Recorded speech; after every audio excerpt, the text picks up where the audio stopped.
لوگو اپنے پروردگار سے ڈرو جس نے تم کو ایک شخص سے پیدا کیا، یعنی اول اس سے اس کا جوڑا بنایا، پھر ان دونوں سے کثرت سے مرد و عورت پیدا کر کے روئے زمین پر پھیلا دیے، اور اللہ سے ڈرو جس کے واسطے سے تم ایک دوسرے سے حقوق کا مطالبہ کرتے ہو، اور قطع رحمی سے بچو، کچھ شک نہیں کہ اللہ تمہیں دیکھ رہا ہے، اور یتیموں کا مال جو تمہاری تحویل میں ہو ان کے حوالے کر دو، اور ان کے پاکیزہ اور عمدہ مال کو اپنے ناقص اور برے مال سے نہ بدلو،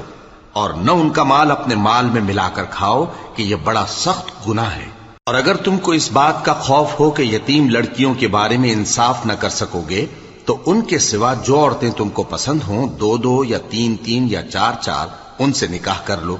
اور اگر اس بات کا اندیشہ ہو کہ کئی عورتوں سے انصاف نہ کر سکو گے تو ایک ہی عورت سے نکاح کرو یا باندی سے تعلق رکھو جس کے تم مالک ہو، اس طرح تم بے انصافی سے بچ